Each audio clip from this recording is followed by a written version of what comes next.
memberikan satu penjelasan mengenai materi yang mungkin kalian baru familiar. Mungkin di antara kalian baru mendengar apa itu istilah tarekat, apa itu istilah hakikat, makrifat. Kalau istilah syariat itu sudah biasa, kalian sudah mendengarnya gitu. Tapi kalau istilah tarekat, hakikat, makrifat, ya mungkin di antara kalian baru ada yang mendengarnya atau sudah ada yang pernah tapi lupa apa itu tarekat dan semacamnya. Oke. Ini apa namanya?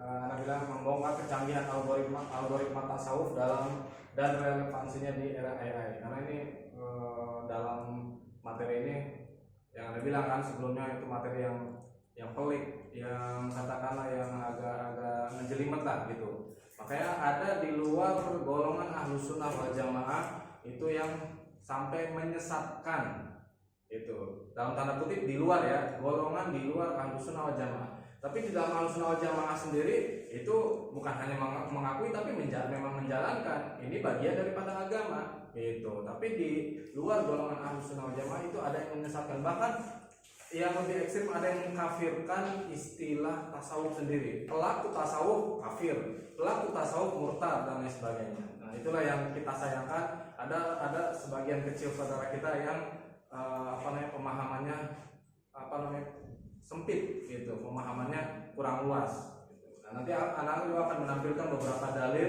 mengenai tasawuf ini. Di dalam agama Islam ini ada 3 planet besar, ada 3 dimensi yang harus dimiliki dan harus dijalankan oleh seorang muslim. Yang pertama, ini planet besarnya itu al-iman, gitu. Yang sudah kita kenal rukun iman. Ada berapa rukun iman? 6. Gitu. Terus setelah itu ada rukun Islam namanya. Ada berapa rukun Islam? 5. Nah, nanti ada satu golongan, itu baik itu perorangan ataupun satu golongan kecil, salah satunya di Sulawesi itu pernah ramai berita ada rukun Islam itu ada 11. Nah ini baru, ini boleh dikatakan sesat, boleh, karena ini melanggar syariat. Nah yang ketiga dimensi yang harus dimiliki dan harus dijalankan oleh seorang muslim sejati adalah al-ihsan. Ini 3 dimensi ini itu sudah ada di hadis Nabi Shallallahu Alaihi Wasallam. Hadisnya kalau dikatakan hadis sahih amla, sahih hadisnya. Itu yaitu ketika malaikat Jibril itu menyerupai wajah seorang laki-laki yang tampan, yang bersih, itu terus melekatkan kedua lutut malaikat Jibril dengan lututnya Nabi Muhammad Shallallahu Alaihi Wasallam. Terus dikatakan mal Islam, mal iman, mal Islam, mal ihsan. Itu semua sudah ada. Itu makanya kalau mereka menyesatkan tasawuf gara-gara nggak ada di zaman Nabi, nggak ada perintah Nabi. Nah mereka berarti wawasannya sempit, pola pikirnya kerdil gitu. Padahal bahan baku semua ilmu yang sekarang kita pelajari, baik itu fikih, baik itu usul fikih, baik itu tafsir, baik itu tajwid, itu semua nama-namanya berikut juga tasawuf, namanya memang belum ada di zaman Nabi, belum ada. Bahkan akidah pun belum ada namanya. Tapi bahan bakunya sudah ada. Itu bahan bakunya sudah ada di zaman Nabi. Tinggal dikodifikasi tuh oleh para ulama untuk memudahkan umat muslim ini memilah-milah, oh ini kaitannya dengan ilmu fikih, oh ini kaitannya dengan ilmu tajwid, oh ini kaitannya dengan ilmu akidah, oh ini kaitannya dengan ilmu tasawuf. Tuh bahan bakunya sudah ada semua. Itu baru masalah penamaan gitu. Kalau misalkan dikatakan bid'ah tasawuf, maka fikih juga dikatakan bid'ah, usul fikih dikatakan bid'ah, tajwid yang kalian pelajari bisa dikatakan bid'ah, nahwu sharaf itu bisa dikatakan bid'ah. Oke, next. Nah, inilah salah satu dalil tentang keimanan. Nah, ilmu tentang ranah keimanan ini yang dikodifikasi oleh ilmu akidah, tauhid, kalam. Nah, ini yang kita pelajari, ilmu kalam, ilmu usuluddin, ilmu fikih akbar, ilmu teologi. Inilah bagian daripada cabang ilmu keimanan atau rukun iman. Ini yang menjelaskan adalah ilmu akidah dan lain sebagainya. Sedangkan ruang lingkup rukun Islam itu ada sendiri. Itu koridor dalam menjelaskan atau mempelajari rukun Islam ini, yaitu ilmu fikih. Ini kaitannya. Makanya coba kalian buka kitab fikih, nggak ada bahasan akidah tuh, nggak ada. Itu tentang ilmu fikih ya tentang ibadah seputar rukun Islam, syahadat, sholat, puasa, zakat, haji, udah hanya seputar itu. Makanya ini disebut ilmu fikih dan disebut ilmu ibadah zahir. Gitu. Assalamualaikum, ahlan wassalam. Memberi salam ya. Dalam rukun Islam ini ruang lingkupnya adalah tentang ilmu fikih, dan itu ilmu fikih itu adalah ibadah zahir, artinya ibadah yang terlihat, ibadah yang nampak. Sholat kelihatan nggak? Sholat kelihatan. Terus puasa, zakat memang secara pengakuan puasa memang bisa saja tidak terlihat, namun itu bagian daripada ibadah zahir. Terus zakat, haji, nah itu bagian daripada ibadah zahir atau ibadah eksoteris. Nah, sedangkan al-ihsan, nah inilah ruang lingkup ihsan. Makanya di hadis Nabi SAW mengatakan al-ihsanu an ta'budallaha ka'annaka tarahu fa illam takun tarahu fa innahu yaraka. Nah, inilah ruang lingkup ihsan adalah definisi daripada ilmu tasawuf. Dan inilah ibadah batin. Ibadah batin jangan kalian persepsikan ilmu kebatinan gitu. Ilmu kebatinan di Indonesia kan itu ilmu hikmah, bukan ibadah batin.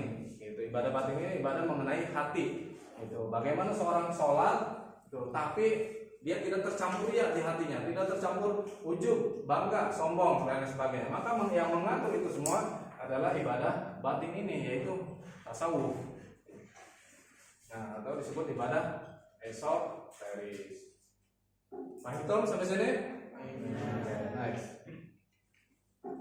Nah, maka ketika rukun Islamnya kuat, ihsannya kuat, ini makin kuatlah keimanan di hatinya, makin kokohlah keimanan di hatinya.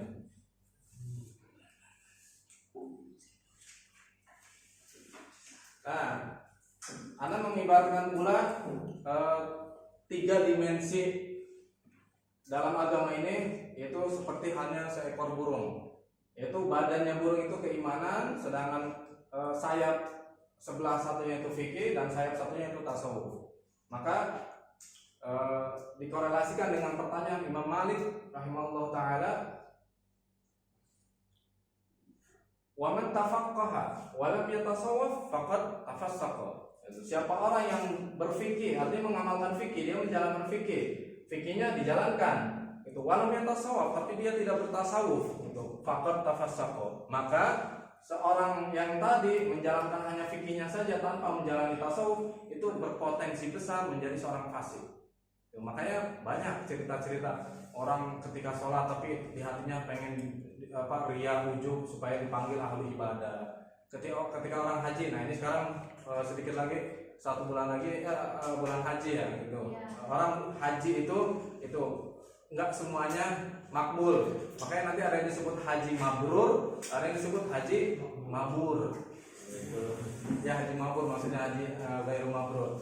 Bahkan ada yang orang marah ketika dia pulang haji tapi nggak dipanggil Pak Haji. Itu banyak cerita-cerita seperti itu. Nah, berarti naiknya haji dia ke Mekah, ke Baitullah, hanya menggugurkan kewajibannya saja sebagai seorang muslim. Tapi secara secara ibadah batin, secara ibadah pahala itu nihil di hadapan Allah. Nah, itulah makanya dibutuhkanlah ibadah ini bukan hanya zahir saja, tapi dibutuhkanlah batin. Itu makanya nanti ketika misalkan kalian sholat gitu, ini ada dua orang kasus, yang satu sholat benar-benar lillah wa fillah lillahi ta'ala gitu, dia butuh kepada sholat, dia ingin mendekatkan diri kepada Allah. Yang satu lagi sholat, tapi sholatnya supaya tidak dicatat madhol, supaya dapat reguler. Nah, ini 2 orang yang sama-sama sholat, berbeda pahalanya, berbeda pemahamannya tentang ibadah batin di sini. Maka nilainya di sisi Allah berbeda pula. Gitu. Paham dong?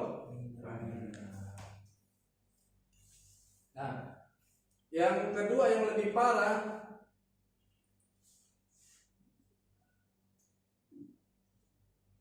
ini yang lebih parah. Man tasawafa, siapa orang yang bertasawuf, dia menjalankan tasawuf, dia memiliki ilmu tasawuf, walam yatafaqah, tapi dia tidak berfikih, artinya tidak menjalankan fikih, tidak menjalankan ibadah zahir, itu faqad tazandaqa, maka dia berpotensi sebagai seorang yang kafir zindik. Nah ini yang lebih parah. Nah ini banyak orang-orang yang ngakunya bertasawuf, dia menjalankan laku tasawuf, tapi tidak menjalankan syariat fikih. Nah ini banyak akhirnya yang ngaku nabi, yang ngaku malaikat Jibril, itu apalagi ngakunya bisa bahasa semut, apalagi pengakunya bisa menjaga gerbang malaikat, pengakunya bisa bahasa Suryani. Anda 100% nggak percaya kepada orang ini, gitu. Nah ini ngakunya bertasawuf tapi tidak menjalankan syariat fikih, dia nggak sholat, gitu. Dia hanya yang penting saya baik sama orang, saya suka beramal soleh, gitu. Tapi dia sholat enggak, puasa enggak, zakat enggak, haji pun enggak. Nah ini maka berpotensi dia kafir zindik. Lantas apa yang menjadi kesempurnaan dalam agama ini? Nah ini kata Imam Malik, wa man jama'a bainahuma faqad tahaqqaqa. Dan siapa orang yang menghimpun keduanya, dia berfikih juga, dia menjalankan syariat fikih. Artinya dia menjalankan syariat ibadah zahir dan juga menjalani tasawuf, syariat ibadah batinnya dijalankan. Faqad tahaqqaqa, maka dia telah berhakikat. Artinya dia tahu esensi daripada ibadah kepada Allah Subhanahu wa taala. Gitu. Paham tuh?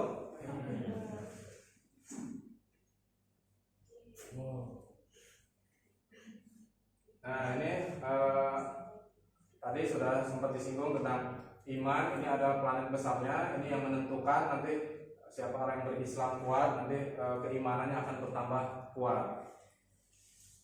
Nah ini syariat ini yang di ruang lingkup tentang rukun Islam atau fikih. Nah ini syariat yang ruang lingkupnya yang kecil, yaitu kaitannya dengan fikih. Tapi secara menyeluruh ada syariat yang ruang lingkupnya besar, yaitu semua ilmu dilingkupi syariat. Bertasawuf harus sesuai syariat. Nah itu syariat yang ruang lingkupnya besar. Tapi ada yang syariat itu ruang lingkupnya kecil yang hanya membicarakan tentang rukun Islam atau membicarakan tentang fikih. Nah, al-ihsan itu tasawuf. Nah, inilah bagian dari tasawuf. Ada 3 di sini, ada 3 planet. Pertama tariqah. Gitu. Atau bahasa kitanya, lidah kita tarekat. Aslinya tariqah. Itu lidah Indonesia jadi tarekat. Ada haqiqah atau hakikat. Ada makrifat. Itulah 3 planet ini ruang lingkupnya daripada tasawuf. Nah, inilah tingkatan yang harus dijalani oleh seorang muslim. Nggak boleh dia melongkap sebelum menjalani atau menapaki tangga yang pertama. Tangga pertama harus dia bersyariat dulu. Artinya harus dia menjalani fikih dulu. Ini dalilnya semua ja'alna ka'ala syari'atin minal amr fattabi'ha wa la tattabi' ahwa alladziina la ya'lamun. Di surat Al-Jathiyah ayat 18. Kemudian baru setelah itu dia napak ke jalan tariqah. Tapi bukan berarti meninggalkan syariat, tidak. Gitu. Artinya ini tetap dasar yang harus dilalui oleh seorang muslim. Tariqah ini dalilnya wa allam istaqamu 'ala tariqati la asqainahum ma'an ghadaqa. Di surat Al-Jin ayat 16. Terus di tentang hakikat. Ini dalilnya inna hadzal haqqul yaqin. Fasabbih bismi rabbikal azim. Ada di surat Al-Waqiah ayat 95-96. Terus puncak daripada pencapaian seorang muslim agar mengenal hakikat kemahagungan Allah itu tingkatan ma'rifat. Itu falamma tajalla rabbuhu lil jabal ja'alahu dakka wa kharra Musa sa'iqa. Itu di surat Al-A'raf 143. Paham tuh sampai sini? Nah, ini kalau ada beberapa ulama yang mengibaratkan syariat, tarekat, hakikat, marifat itu seperti lautan. Perahu itu syariatnya, lautan itu tarekatnya, dan menyelami itu hakikatnya. Sedangkan mengambil mutiara itu marifatnya. Ada lagi tadi yang presentasi kelompok tadi mengibaratkan seperti pohon. Jadi syariat itu akarnya, terus tarekat itu cara dia menyirami, terus di mana dia menanami pohon itu, terus hakikatnya itu tumbuh lambat batang-batang ranting-ranting, dan hakikat ada ma'rifatnya adalah munculnya buah yang manis, buah yang segar. Itulah pengibaratan yang lain. Tapi anak sendiri beda, anak punya pengibaratan ini seperti MotoGP. Nah, maksudnya apa? Nih, seorang para pembalap ini atau disebut rider, inilah yang disebut salik. Di dalam tarekat, di dalam tasawuf, seorang yang menjalani tasawuf ini disebut salik, itu atau murid, gitu, atau disebut rider. Kalau di secara umum kan bisa siswa, bisa murid, bisa santri kan begitu. Tapi dalam tasawuf ada istilah khusus salik namanya atau murid. Nah, ada lagi seorang coach, pelatih, itu yang namanya mursyid. Nah, di dalam tasawuf ini namanya mursyid. Kalau di secara umum kan guru, gitu kan, guru, ustaz, kiai. Nah, tapi dalam tasawuf ini sebutan khususnya itu mursyid yang memberi petunjuk dalam hal tasawuf. Nah, para rider ini dia harus punya motor dulu. Itu bisa nggak finish di sirkuit ini tanpa punya motor? Tanpa motor bisa nggak? Nggak bisa. Gitu. Bisa nggak? Nah, harus punya motor dulu kan? Nah, motor ini diibaratkan ini syariat. Harus bersyariat dulu, artinya harus menjalankan syariat fikih dulu. Dia harus syahadat, dia harus sholat, dia harus puasa, zakat, sedekah, itu dan haji. Maka bisa nggak ketika seseorang itu misalkan dia hanya bersyariat saja tanpa bertasawuf, dia hanya punya motor, gitu. Maka, nah ini cara dia harus memiliki keahlian atau skill dalam mengendarai MotoGP ini. Nah itulah thariqah. Makanya thariqah itu cara, metode, jalan. Nah ini disebut thariqah. Ini dalam hal MotoGP ini cara berkendara. Maka bisa nggak ada seorang rider, seorang salik ini dia hanya punya motor saja, dia hanya menjalankan fikih saja tanpa dia tahu cara berkendaranya? Bisa nggak finish? Nggak bisa. Yang biasa misalkan Haidar biasa pakai Vespa, terus tiba-tiba suruh naik MotoGP, ya itu gemeteran, ya nggak tahu caranya ini gimana. Apalagi MotoGP 1000 cc, gitu, Vespa hanya 150 cc, jelas berbeda. Jadi harus tahu cara berkendara. Nah, harus tahu cara berkendaranya tetap harus melalui mursyid. Itu makanya hati-hati dengan kalau bertarekat, hati-hati jangan otodidak. Itu harus punya mursyid, harus punya pembimbing. Kalau nggak ada mursyid, maka berbahaya. Maka setanlah nanti mursyidnya. Seperti yang terjadi pernah ada berita Ahmad Mossadegh. Mungkin kalian nggak tahu ya, mungkin silakan aja searching. Ahmad Mossadegh itu dia menjalankan tasawuf memang di situ. Dia uzlah, dia menyepi di satu tempat di daerah Gunung Bunder, yaitu dekat Curug Serebu. Itu 40 hari 40 malam puasa. Itu kan sebenarnya laku tasawuf.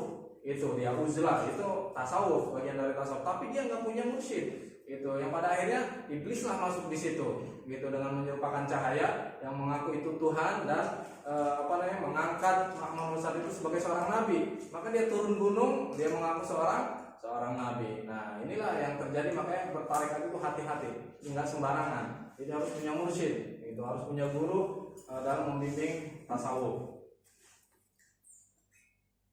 Nah mulailah ketika dia bersyariat, si rider tadi, si salik tadi, dia sudah diberitahukan oleh seorang mursyid cara berkendaranya, gitu. Maka mulailah dia suluk. Nah ini yang disebutkan suluk dalam tasawuf itu, ngeres. Dia menjalani race dalam lintasan sirkuit ini.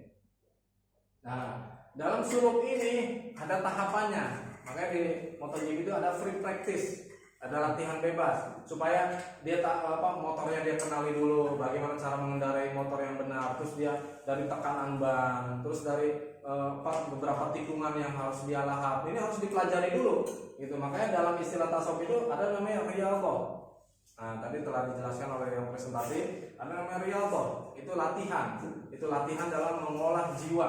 Nah itu tahapan riyadhah juga banyak, ada riyadhah sabar, ada syukur, ada taubat, apalagi ada waro, ada zuhud, berbagai macam riyadhah. Nah itu harus dilalui oleh seorang salik, oleh seorang rider. Itu enggak ujuk-ujuk dia langsung membalap, enggak, dia harus melalui riyadhah dulu.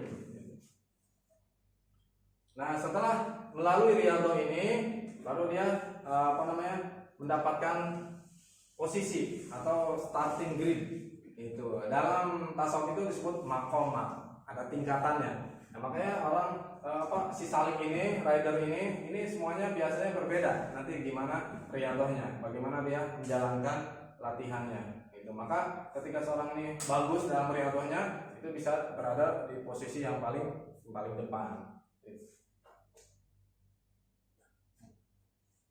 Nah, setelah dia para salik ini mendapatkan maqamat itu melalui maqam riyadhah, maka dia mulai menjalani lintasan di sirkuit. Nah, inilah hakikat yang akan didapatkan.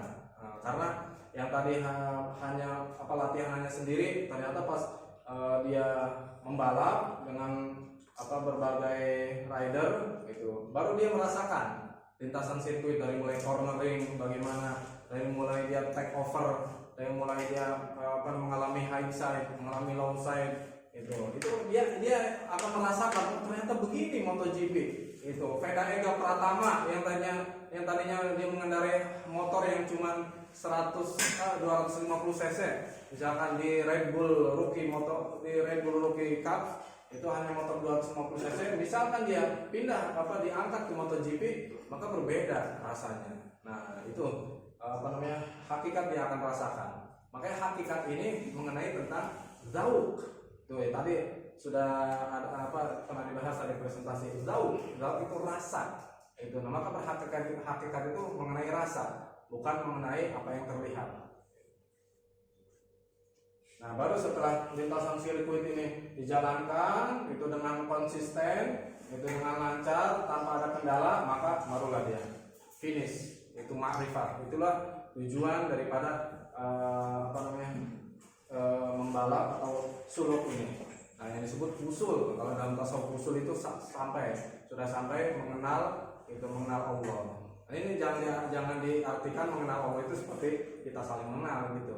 Nah, ini tentang soal zauq, tentang soal rasa. Paham dong sampai sini? Ada pertanyaan sampai sini? Silakan kalau ada pertanyaan sebelum nanti next slide. Next, lanjut.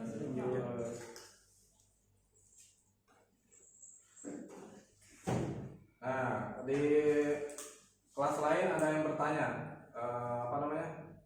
Pak, thariqat itu apa sih contohnya? Contoh thariqat, gitu, contoh tarekat, gitu. Tarekat itu kenapa macam-macam? Itu ini salah satu pertanyaan di kelas lain. Nah, kenapa tarekat itu macam-macam? Ibaratnya seperti fikih. Fikih itu ada berapa mazhab? Mana yang salah dan mana yang benar? Ada yang salah dan yang benar, semuanya benar. Kok bisa berbeda-beda? Nah, interpretasinya berbeda. Ini udah tingkatan ulama mujtahid yang menginterpretasikan. Itu kita nih sebagai seorang muslim biasa nggak bisa. Gitu. Jadi syaratnya memang harus mujtahid dulu. Gitu.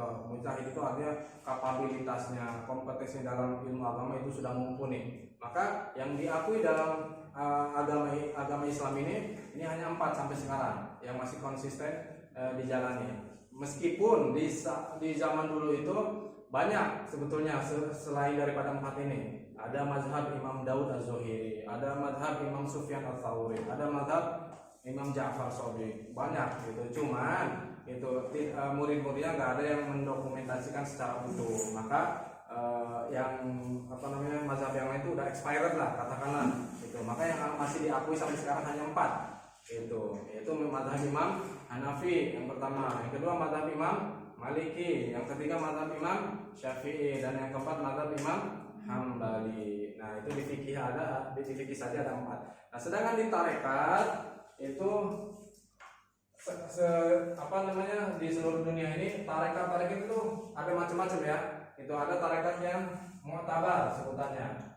Mu'tabar itu yang diakui gitu.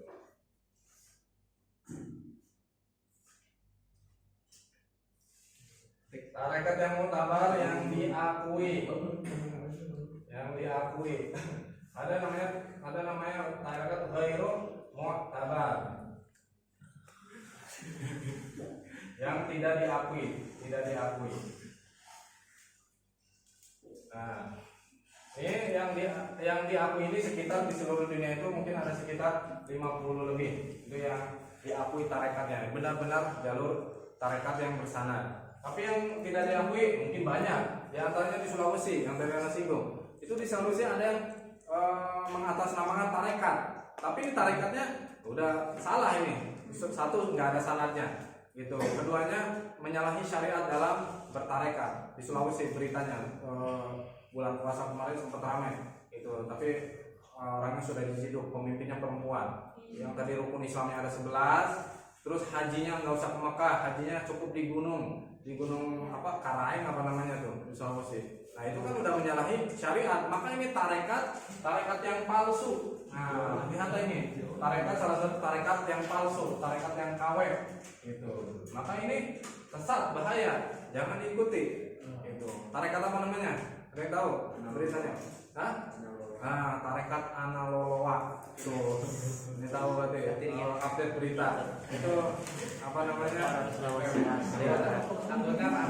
Anggota. Pemimpinnya seorang ibu-ibu, gitu. Sudah di fatwa sesat MUI dan sudah diciduk oleh polisi. Nah itu jelas kalau ini tarekat yang KW, tarekat palsu, tarekat sesat. Ini mungkin banyak yang atasnamakan tarekat. Ini jangan diikuti kalau itu. Nah tapi tarekat yang diakui itu 50-an lebih lah di seluruh dunia. Salah satunya tarekat di Indonesia itu yang paling banyak itu tarekat Qadiriyah. Itu penggagasnya Syekh Abdul Qadir Jailani. Maka disebut Qadiriyah, yaitu dari Syekh Abdul Qadir. Ada lagi tarekat Naqsyabandiyah.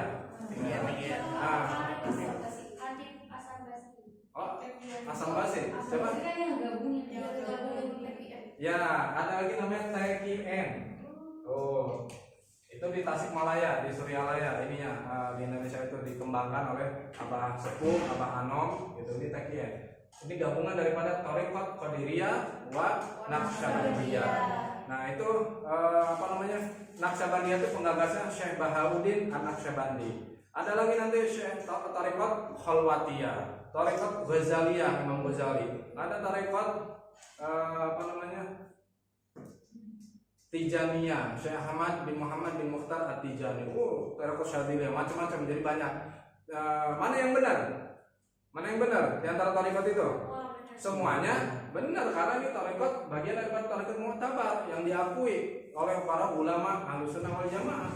Ya, jadi tidak ada yang sesat kecuali ini tarekat tadi Analoloa, itu udah jelas sesat. Ini tarekat yang mu'tabar. Nah, ini pun antara Qadiriyah dan Naqsyabandiyah ini ada beda. Itu ya biasa, hal biasa seperti mazhab Imam Syafi'i dan Imam mazhab Hanafi. Ada beda enggak? Jelas ada beda. Anda berikan contoh. Bedanya salah satunya, padahal banyak bedanya, cuma Anda berikan salah satu contoh. Di dalam mazhab Imam Hanafi itu apa namanya, sedekap ya begini ya, mengangkat tangan begini ya. Nah, dalam mazhab Imam Syafi'i itu dalam bersedekap itu apa, meletakkan kedua tangan itu di antara pusat, di atas pusat dan di bawah dada. Tuh, ini mazhab Imam Syafi'i ya, seperti kita dan begini. Tapi di mazhab Imam Hanafi ada beda, yaitu di bawah pusat. Tuh begini. Tuh, makanya jangan heran ketika nanti kalian melihat liputan haji, itu kan biasa di videokan ketika sholat. Itu ada yang sholatnya begini. Itu jangan kalian katakan, wah sholat begini males tuh, gitu. Jangan. Itu mazhabnya mazhab Imam Hanafi. Nah, itu salah satunya. Nah, di tarekat juga ada beda. Gitu. Nah, kalau ini nggak ada dasarnya, begini nggak ada dasarnya, nggak ada. Ada lagi begini, ini nggak ada dasarnya, nggak ada di mazhab 4 itu nggak ada. Begini, nggak ada dasarnya. Nah, di tarekat juga beda. Gitu. Di tarekat Qadiriyah itu zikirnya itu jahar. Zikirnya itu jahar. Nah, jahar itu la ilaha illallah, la ilaha illallah.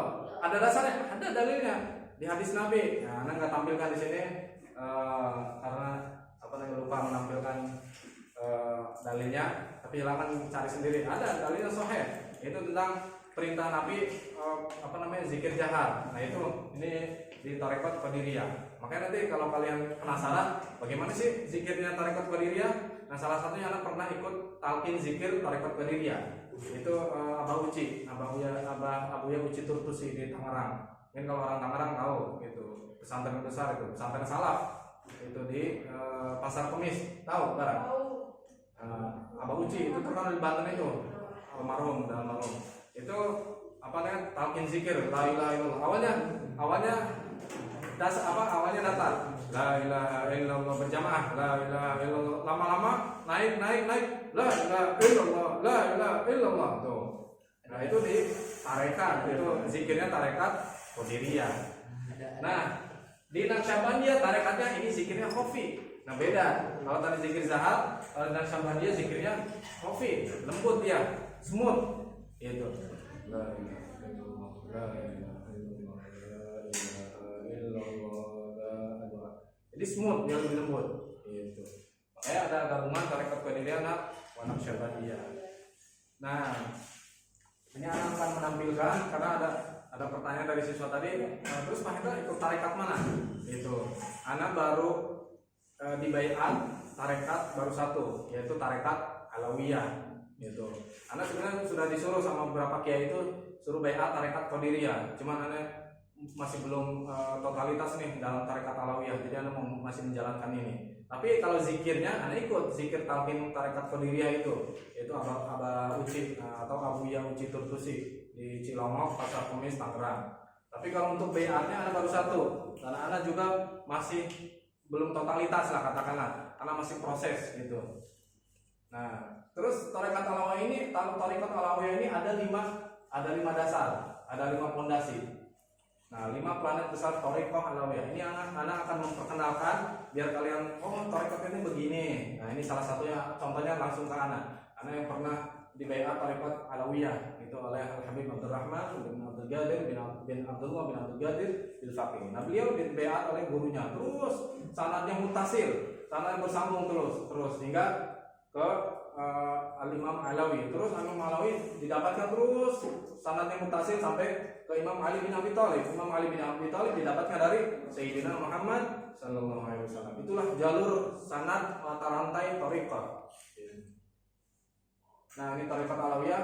Pertama, pondasi utama ilmu. Nah, seorang salik yang suluk dalam tarekat Alawiyah harus punya ilmu, harus mencari ilmu. Itu nggak bisa kalau orang itu nggak ngaji, nggak nyari ilmu, nggak bisa dia suluk dalam tarekat Alawiyah.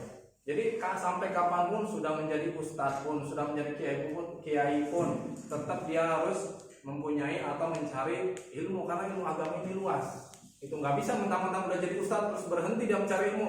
Ilmunya sampai mana sih? Bahkan dikatakan ilmu yang Allah berikan ke seluruh manusia ini itu hanya setetes daripada luasnya samudra. Jadi diibaratkan samudra nih, kalian celupkan jari jemari celupkan, nah itulah satu tetes itu seluruh manusia.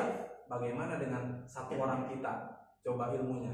Jadi ilmu Allah ini luas. Jadi nggak cukup mentang-mentang udah menjadi ustadz, udah jadi guru, terus dia berhenti mencari ilmu. Nah, gitu. Jadi terus dalam mencari ilmu sampai wafat, sampai ajal menjemput. Itu pondasi pertama, harus punya ilmu. Pondasi yang kedua, dia harus mengamalkan al-amal. Nggak terhenti sama hanya teori saja yang dia punya, tapi dia harus mengamalkan, harus mempraktekkan. Itu orang yang mengaku salik, mengaku tarekat Alawiyah, nggak bisa dia hanya punya ilmu saja tanpa beramal. Itu harus, jadi syarat kedua pondasinya harus dia beramal, harus mempraktekkan apa yang dia miliki. Nah, yang ketiga, ini tidak hanya berhenti di ilmu dan amal saja, ini harus punya keikhlasan. Jadi percuma orang punya ilmu, orang punya beramal tapi nggak ikhlas. Kalian punya ilmu sholat, punya nggak? Ilmu sholat punya. Kalian sholat mempraktekkan? Oke, dipraktekkan. Terus apakah kalian ikhlas? Lillah wa fillah. Insya Allah. Mudah-mudahan yang ada di sini baik kalian ataupun yang ada di luar, mudah-mudahan menjalankan agama, menjalankan sholat dengan penuh keikhlasan. Nah, makanya tadi dibandingkan bagaimana orang menjalankan karena sesuatu, pengen dilihat pacarnya, pengen dilihat sebagai seorang ahli ibadah, pengen dinilai sebagai seorang ahli sujud, pengen supaya dapat reguler. Nah, ini kalian harus introspeksi, harus muhasabah. itu apakah saya sholatnya udah benar? Artinya benar tuh bukan hanya masalah fikih saja, tapi benar masalah batin juga gitu. Nah, maka harus punya keikhlasan di dalam suluk dalam thariqah alawiyah. Tidak terhenti hanya 3 ini saja, tapi harus punya al-khauf, punya rasa takut. Nah, ketika kita menjalankan ibadah ini semua, ikhlas sudah, beramal sudah, tapi tetap harus ada rasa takut. Ya Allah, saya sholat diterima enggak ya? Gitu. Harus ada sifat gitu supaya kita terus mengupdate, itu terus muhasabah diri kita, jiwa kita, agar ibadah kita itu terus upgrade ke yang lebih baik. Nah, inilah sifat khauf. Dan terakhir, sifat wara'. Apa itu sifat wara'? Ada yang tahu? Baru dengar? Apa itu wara'? Rendah diri, tawadu. Wara' itu hati. Maksudnya gimana hati-hati? Jadi seorang salik dalam menjalankan thariqah alawiyah ini harus hati-hati itu. Dalam setiap perkataan perbuatan benar-benar hati-hati. Seperti makan minum aja, dia nggak langsung makan minum, hati-hati ini makanan dari mana, misalkan makanan yang bukan punya dia, misalkan ini makanan dari mana, ini minuman halal apa haram secara baik itu secara zat maupun secara sifat, itu benar-benar gitu dilakukan totalitas. Bahkan kalau orang yang benar-benar mendalam gitu dalam hal thariqatnya ini, dia makan daging saja itu harus benar-benar dia sembelih sendiri, atau dia melihat langsung menyembelihnya tuh sampai sebegitunya. Tapi bukan berarti daging di pasar misalnya haram, jangan kita suzon dulu, tetap kita kedepankan husnuzon. Tapi karena ini sifat hati-hati ini, nah makanya seorang pelaku tasawuf itu harus benar-benar mengetahui halal haramnya gitu. Jangan sampai nanti tercampur syubhat dan lain sebagainya. Nah, itulah dalam 5 planet besar thariqah alawiyah ini yang harus dijalankan oleh seorang salik, seorang yang menjalani thariqah ini. Nanti Anda nggak bahas ke thariqah yang lain, ini Anda berikan salah satu contoh saja. Masih banyak, mungkin berbeda itu fondasinya gitu.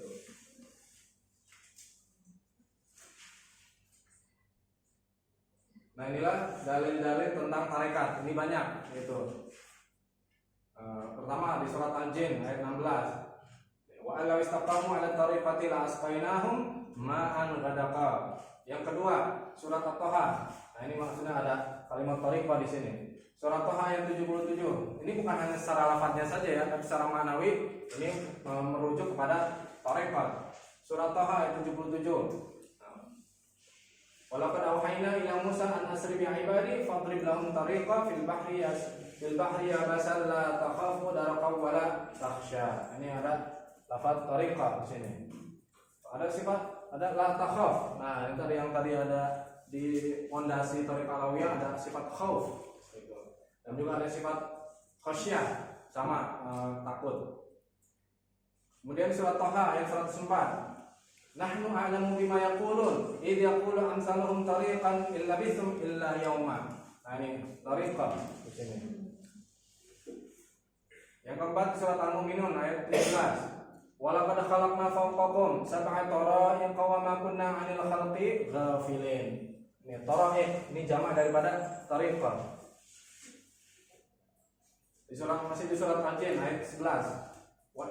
Wa anna minna salihuna wa minna duna dzalika kunna tara'iqa qidada. Ini lafaz jamak daripada tariqah, tara'iq. Kemudian yang keenam surat Taha ayat 63. Qalu inna hadani lasahirani yuridani an yukhrijakum min ardikum bisihrihima wa yadhhabu bi tariqatikumul muslah. Tariqah. Yang ketujuh surat An-Nisa ayat 168. Innal ladzina kafaru wa zalamu lam yakunillahu liyaghfira lahum wa la liyahdiyahum tariqa. Nah, ini tariqa. Yang ke-8 surat An-Nisa ayat 169. Illa tariqa jahannam khalidina fiha abada wa kana dzalika 'ala Allah yasira. Jadi ini tariqa juga ada yang maksud di tariqa ini jalan ke neraka jahanam. Jadi ada jalan orang-orang yang di luar daripada syariat.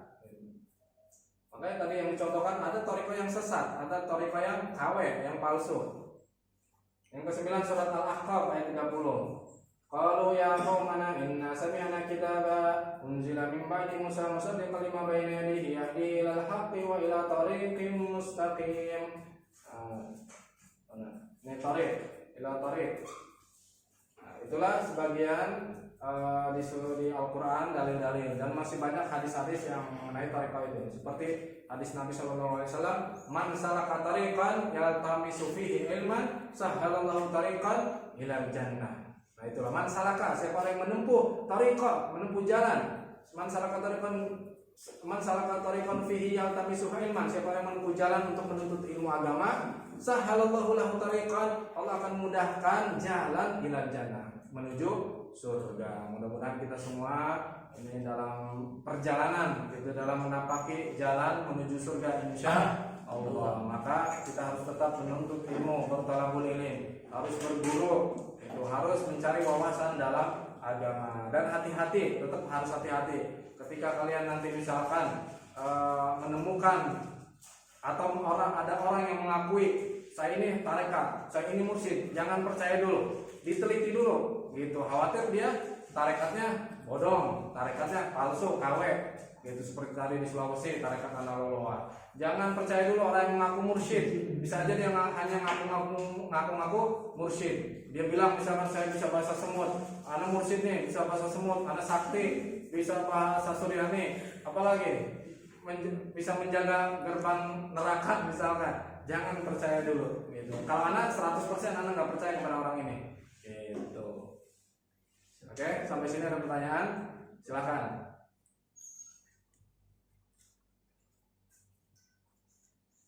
Enggak usah. Oh, nggak usah.